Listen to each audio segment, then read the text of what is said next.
Maybe you know this story. When there was Vrindavan Parikrama, Prabhupada was on Vrindavan Parikrama with his spiritual master.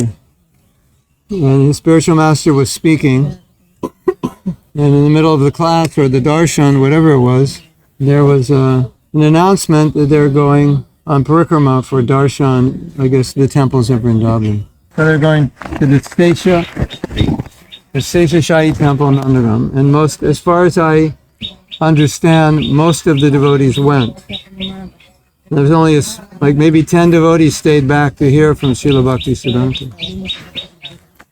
So I don't know if this was the incident, but when this would happen, or something like this would happen, Srila Bhaktisiddhanta would say, what will they see? They will only see marble, because you have to hear to be able to see. And it was interesting, the Prabhupada said that he spoke in very high language, and there was a lot I couldn't understand, but I loved to listen. Shastra says that a foolish person will think a pilgrimage is to go to a holy place and take bath. And what makes it even more ridiculous and funny is they'll go to take bath, let's say in the Ganga, when the Ganga is in their city. They could just go down the street, but they'll go to the holy place to take bath in the Ganga, thinking it's in the Tirtha, it's better, and that the purpose of the Tirtha is to take bath in a holy place. And the Shastra says the purpose of the Tirtha is to meet the sadhus and hear from them. The main activity of a parikrama is really hearing. But while we're on parikrama, as has happened yesterday, we got the darshan of Bhaktivinoda Thakur and his son, Srila Bhaktisiddhanta and Gaura Das Babaji. So, as we said today, when you're in the places where they did their bhajan or where their samadhi is, they actually reside there.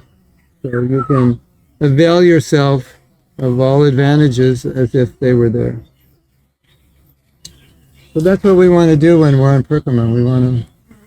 We want to beg the mercy of these great devotees, because their mercy is very powerful. And sometimes there are problems we have that on our own we fight, but we're weak and we can't overcome them. And we need mercy to overcome them. And they're always ready to give mercy. They're Manchakalpatarubhyascha, Kripa Sindhu Vyevacha. They're oceans of mercy. So, especially here in the Holy Dham, it's a good time to ask for that mercy. We're in good consciousness. They're ready to give it. And we just have to be ready to ask for it, because when you ask, you'll get it. And I think sometimes we might be afraid to ask because we'll get what we ask for. Mm-hmm. Ask for mercy, and maybe, we fear that some detachment will come by their arrangement that maybe we think we're not ready for. But I think it's better to just have faith that whatever they arrange, that is the best thing. And don't fight it, because we've been fighting it since we came into the material world. So, at some point we have to stop fighting it. Today, tomorrow, next life, 10 lives. It doesn't get any easier 10 lives from now. That procrastination mentality, it gets easier later. I'll do it tomorrow. Tomorrow I can do it. Today is hard. I'll do it tomorrow. It'll be easier. But it's actually backwards, because nothing ever got easier by not doing it. Like, I won't do it and it'll get easier. That doesn't make sense. And we know as conditioned souls that we have very strong samskars, deeply rooted habits. That's because of so many lifetimes. So you want to stay another lifetime, it'll just get worse. Like, I'll do it tomorrow. Yeah.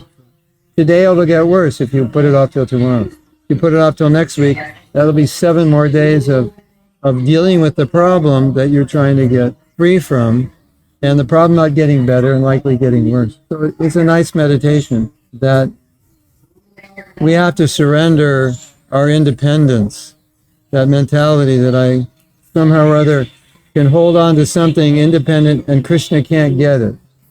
Like, I'll surrender to you, Krishna. I'm holding some things, you're not going to get them. Some thoughts or some attachments. And I'm not going to let the sun of the holy name in that compartment of my heart. I'm going to keep that closed, keep that dark, so I can hold on to some free will independence. That's the whole problem. So we can pray to, overcome that fear, and they can empower us to freely give this without any anxiety about giving, any worry about giving. In the process of building an ashram, it's hopeless.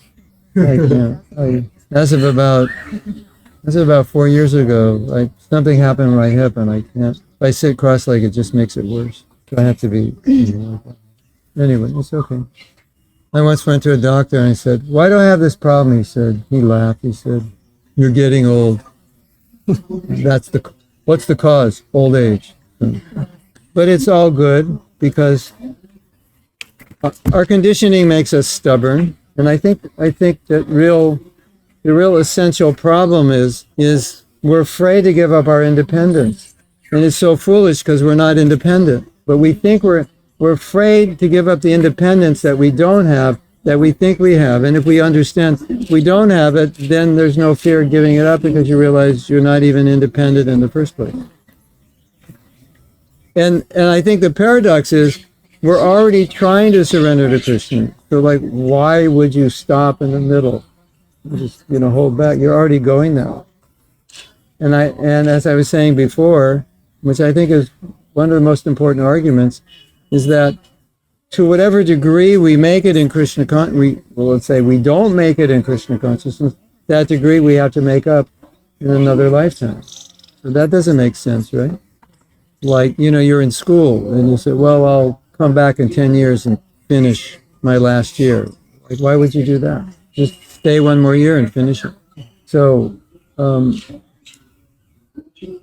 Prabhupada would try to reason with us, and it's very interesting how Prabhupada had to reason with us he was always trying to get us to focus this life. He said, you're already in the process, you've come this far, through millions of species of life, and who knows how many lifetimes, you come this far. And Prabhupada would use this term, you're on the threshold of deathlessness.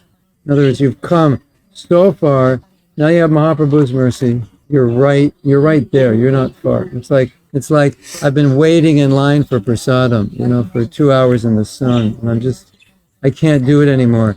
And I'm like 10 people in front of me, and I go, that's it, I can't wait, and I leave. And you think, what's wrong with him?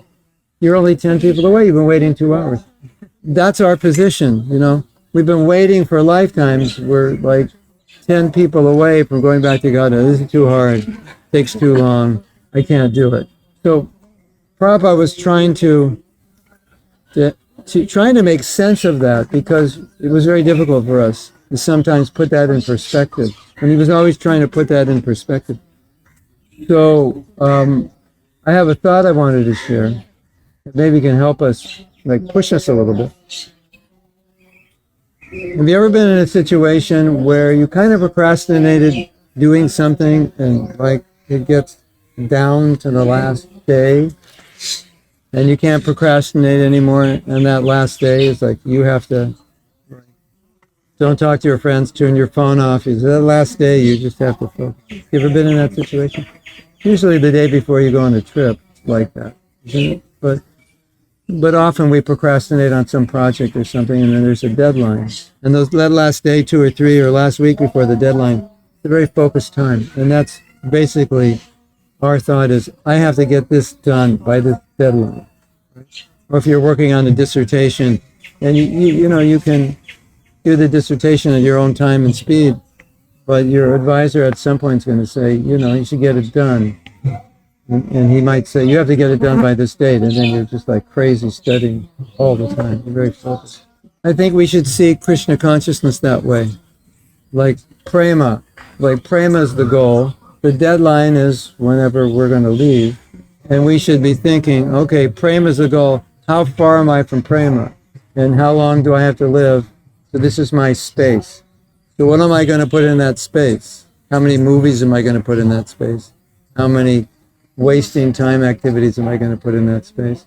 I only have this much time, and prema is a goal. And if I don't get it, then I get to come back and try again. So if we're in the mood, prema is a goal, I don't have that much time, why be distracted by anything else? That will help us.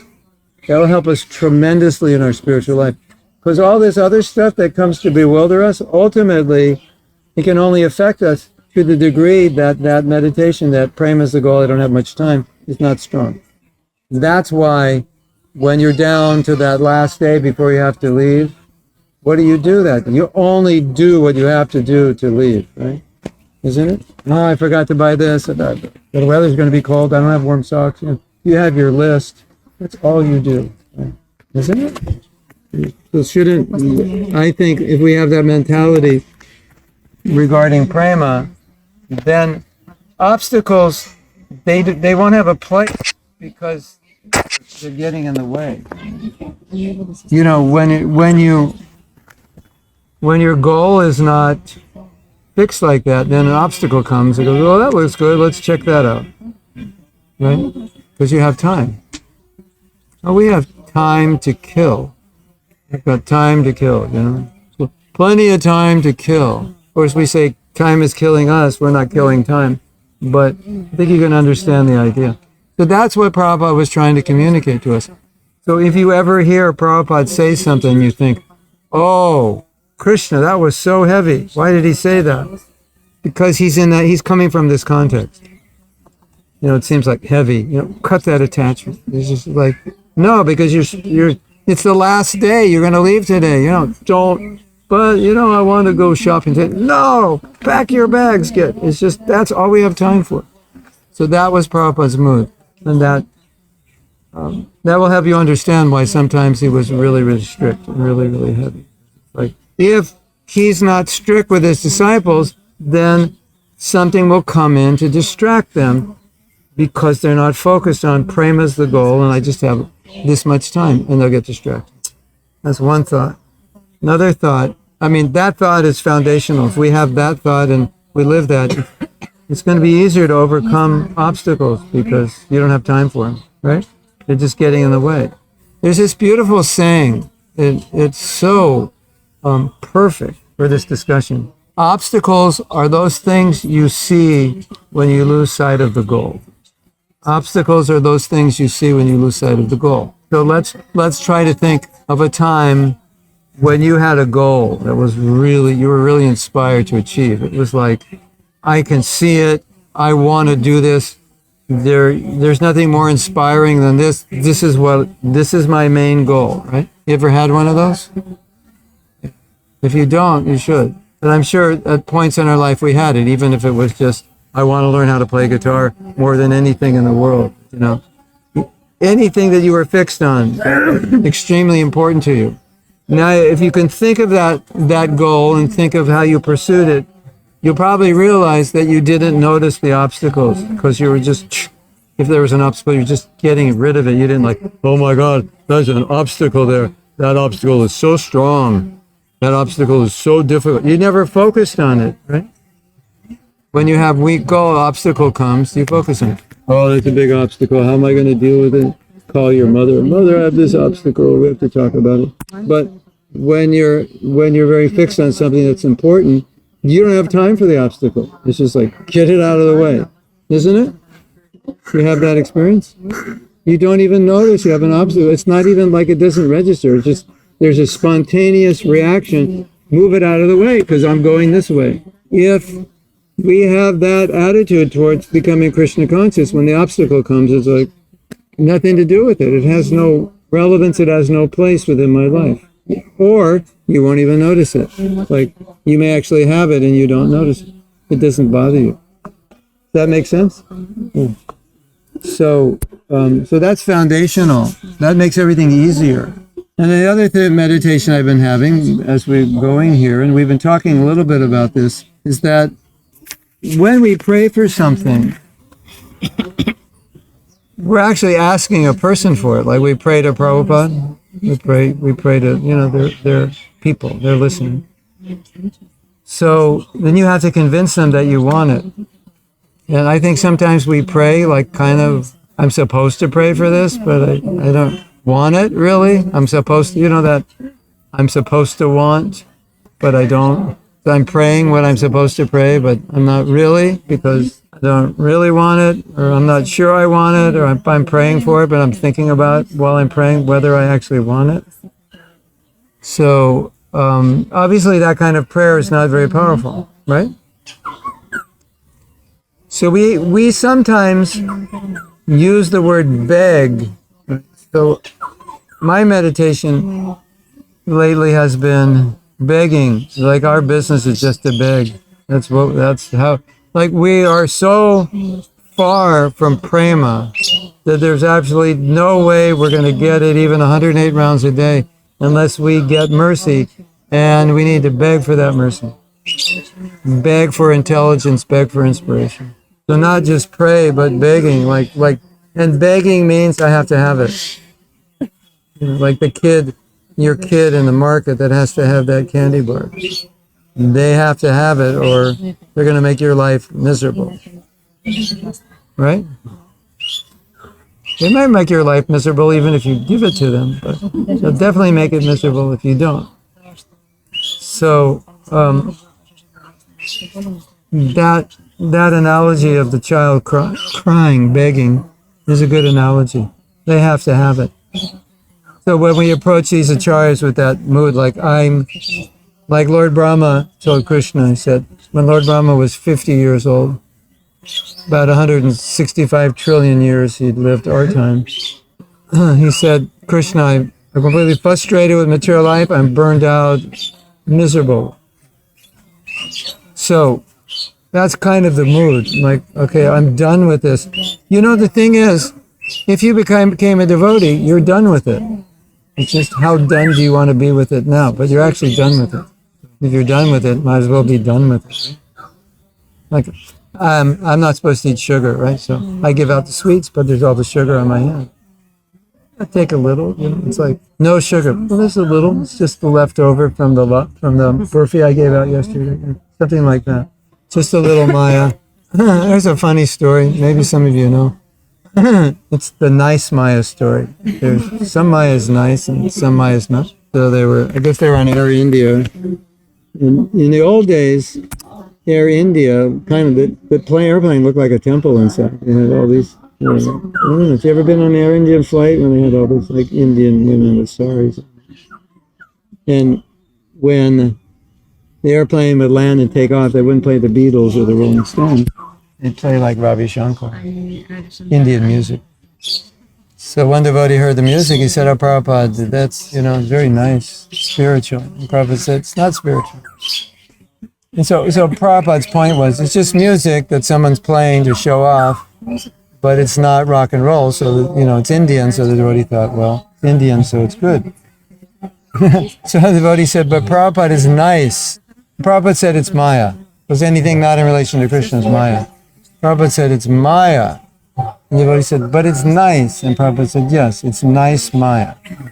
So I think sometimes we think, if I just have Maya, but it's nice, it's not so bad. A little nice Maya in my life, right? Just a little Maya. Just a little nice Maya, so just a little. So I have a really funny story. So there were two boys on a Saturday. Maybe they were two sons of the father. I think it was one son and his friend. They're watching something, and the father walks through, and he sees there's some sexual scene in it, and the boys are just teenagers. So the father's like, the father is saying, like, what are you watching? Like these sexual scenes. And the kids say, it's not a problem, it's just a little bit. Not much, just a little. And normally, when the son and his friend would watch, the mother would make them chocolate brownies. But she wasn't home, so the father wanted to teach them a lesson about just a little bit of something bad is bad. So he made some brownies for them. How many of you know this story? This is such a good story. He made some brownies for them, and they were like, oh, thank you, this is so nice. Because mother wasn't there, so he made them. And they started eating them, and they said, it doesn't really taste, there's some taste in this that's different. It doesn't taste like mother's brownies. He said, yeah, I put something different in it. You know the story? That I went out in the backyard and I got a little dog poop. And I put a little dog poop in the brownie, but I only put a little bit in. So maybe you can remember that story when you just want to add a little bit of Maya. It's just a little, it's not much. I think you kind of understand where I'm going. And it's only when we get the first one that this is the goal and I want to reach it that you can do the second one, because why would you beg if you don't have the first, you don't have the desire in the first place for the first one, you wouldn't beg. You know, you'd probably be praying, well, I hope I'm a devotee in my next life. You know, so, I mean, we're all on different levels, but I'm just relating how Prabhupada was pushing us. It was always like, do it in this life, you can do it in this life. You have the holy name, you have the mercy of Guru Mahaprabhu, you have Sangha, Bhagavatam, the Dham, the deities, you could do it. And so I think it's important to never think that I can't do it because I'm fallen. It has nothing to do with us and being fallen. It has everything to do with us doing the process properly. We're all fallen, we're all a mess. As I always joke, if you think you're not making advancement, stop the process of bhakti and you'll see you're like going to go down. You were actually higher than you thought. You don't believe the process works, stop it and you'll understand it works when you stop it. It's like, I'm taking this medicine, doesn't seem to be working. Okay, don't take it. You know, faint. So, this is the way Prabhupada wanted us to think. And I think it's very important because we're also conditioned. We can always make excuses. I'm very fallen. I was telling, kind of joking, I was saying, I don't want to take sannyas because I'm already better than a sannyasi. I said, why are you better than a sannyasi? He said, because I live with a woman and I'm celibate. The sannyasis are like, well, that's easy to be celibate. Women don't get within 100 yards of them. Like, no problem.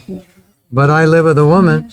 I sleep next to a woman and I'm celibate. I'm better than a sannyasi. So the reason I was joking that way is because sometimes we're much better than we think we are. And we like put us, I'm not a sannyasi, fallen grihasta, 72 years old, still a grihasta, what a mess. You know, you could think like that, right? But you can flip it around, because Prabhupada said that. He said, white is the color of the Babajis. He said, the grihastas are more advanced, they live with Maya and they're detached. So you could spin it around and say, well, actually, I'm doing better than I thought. So, you're all better than you think, and it's all by the process of bhakti, and the process has power. And if you do it, it works.